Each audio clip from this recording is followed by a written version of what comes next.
All right, Cowboy Nation, we're going to talk about this Jalen Smith, Ezekiel Elliott. If they cut by the end of the day, if they not on the roster by Monday, the Cowboys will save $7.2 million from Jalen and roughly around $12 million as far as the guaranteed money will not be guaranteed for Ezekiel Elliott. Now, it's an unpopular opinion, I believe, because a lot of people, from where I can look at it, they got a real strong distaste of Jalen, especially the swipe. You know, the brother liked to swipe and all of this stuff, which that's his personal branding, and I have nothing to do with that. I flat out have nothing to do with his personal branding on the way he chooses to market his brand. But we look at it like Cowboy Nation. We look at it like, come on, man. Come on, man. Can it be about just the football play and getting back out there on the field?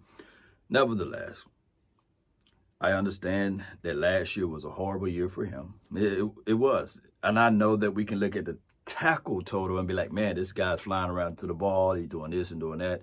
And majority of his tackles were downfield. Downfield. Now, I believe that Dan Quinn is a better coach than the previous guy as it relates to coaching the defense.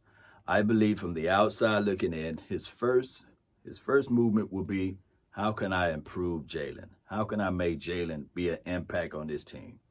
And I believe that Jalen will have a better year this year just off the fact that now you got better surrounding pieces, right? And then you have a better coach as it relates to the defensive side of the ball.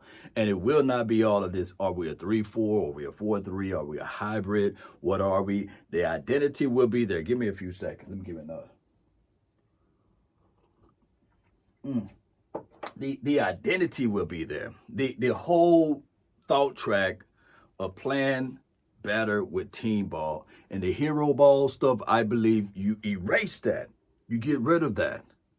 You get rid of the hero ball mindset and you say, okay, this is what we do. Discipline football. Make sure the cutback line is secure. Oh, when it's time to come down the field on the fourth side, hey, make sure you there. I believe those type of things will help this team out tremendously. Not this, oh, we get rid of this, we get rid of that. Keep Jalen. I know it's a big old price tag. It's a big old price tag. I know it is. But you keep him. You work with them. You extract the good things and you elevate them. That's what a coach would do.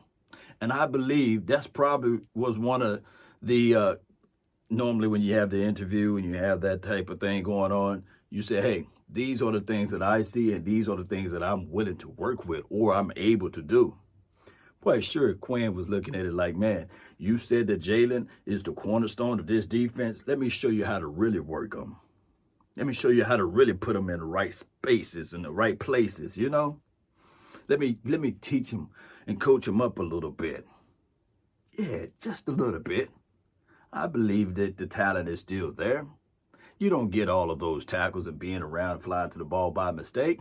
And trust me, I'm not saying that he played marvelous last year. And some of those numbers could be inflated all the way. But what I'm saying is, let's remove some of the responsibilities from him. Let's put this brother right close to the LOS. Let's make him rip havoc on the quarterback. Let's have that aggressive mindset. Let's know for sure that teams, when they look at it, they say, dog, that 54 right there, man, he's doing something special. Now, when we talked about the fifth-year option with LVE, that's a whole nother bag of worms, but we'll talk about that later. But I'm talking about Jalen now. How can you improve Jalen?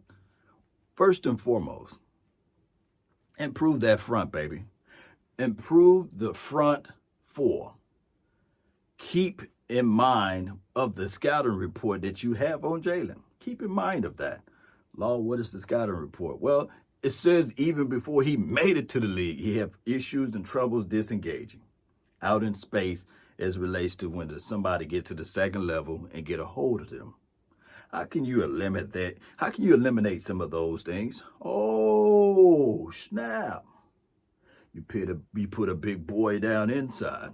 You have a better front. You explain to Jalen, hey, I know you've been in the league for now 5 years, going on 6 years, whatever the length is now. It's a long time, and you played majority of those years at this particular spot and this particular mindset. But this is what I want you to do, and you keep everything in front of him clean, and you will see a better production out of both linebackers. Both of them had pretty much the same scouting grade as it relates to where the opposition get to the second level.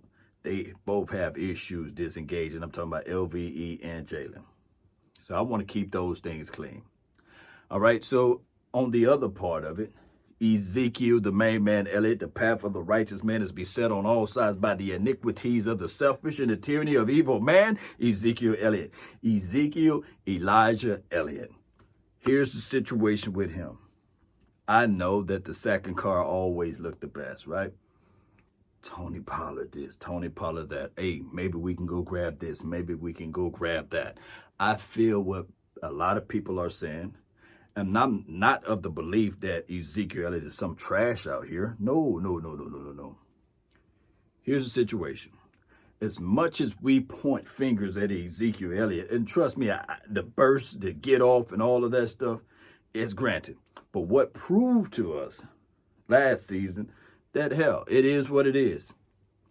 Ezekiel Elliott with the front five, if they don't block for him, he's not going to create. That's just the way it is. That's just the way it is. Shout out to Tupac, baby.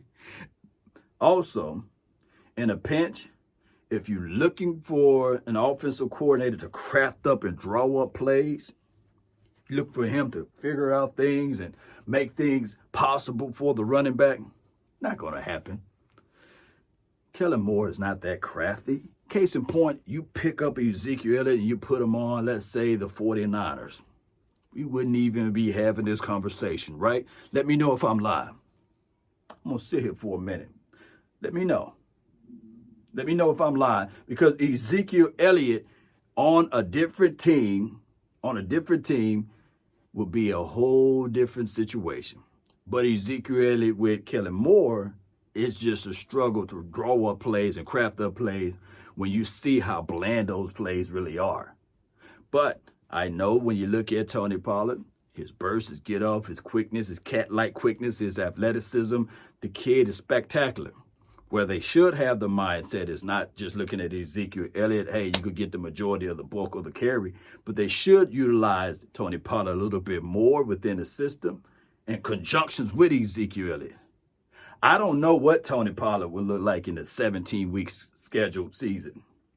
All we got to do, and I know it's a big, healthy price tag that you're paying Ezekiel Elliott all of these coins, and you're paying Tony Pollard a little nothing, but you got to figure out how to utilize both. And I believe in the hearts of hearts that you got to sprinkle them in. You got to sprinkle them in at the same time. You can't just have Tony Pollard running the ball in a cold start and Ezekiel Elliott being, if he can't get it going, then all of a sudden you look at it and say, okay, let's keep it getting it going. No. You have the change of pace. That's the whole point of it. So all I'm saying is, look at the pros opposed to the cons. If Ezekiel Elliott now, let me just call out the cons real quick. He got to stop fumbling the ball, right? He got to keep that ball in his hands, right? On top of that, when he see the hole, he got to hit the hole and stop dancing. If you want a dancer, you put Tony Pollard in. But I believe that Ezekiel Elliott will still have a better year this year because of the mere fact that all of this crazy stuff going on, you know, that stuff that happened last year with the pandemic, that's happened last year. And it could have played a lot on people's minds, right? Give this kid the opportunity to settle in, work with this offensive coordinator, work with Mike McCarthy, and watch how this thing can all shape out in the best way possible. Man, my stomach growling over here. I need to go grab me something to eat. But you guys get what I'm saying, though, right? This team, we just need to do the little things, baby, and it will be all right. Give Ezekiel Elliott the rock. Let Tony Pollard get a little bit more carries and these such of things like touches. But don't just lean on Ezekiel Elliott all the time. He's not that back anymore, and there's nothing wrong with it. far as Jalen Smith, give the brother a little time for this new defensive coordinator to be in the house. And I believe in the hearts of hearts that the Dallas Cowboys, they're not going to touch none of their salaries and they're not going to do anything. Those boys are going to be on this team for 2021. Let's continue to grind, Cowboy Nation. That's been my time. Post me your thoughts down below about this whole conversation. Post them down below. Let me know how you guys feel. Let me know where I'm wrong. And, I can admit it. I'll probably be the only brother on YouTube that will admit when he's wrong. So y'all let me know when I'm wrong, and we'll do another video. That's been my time. I really thank you all for yours. Oh, and Facebook and Instagram. I keep on saying it's on YouTube, but I'm on all platforms, even Twitter. That's been my time. I really thank you guys for yours. And remember, you're listening to nothing but the best. Go grab me something to eat. Boy, my stomach sounds like Jackson State, baby. Sonny Boom of the South. Let's go.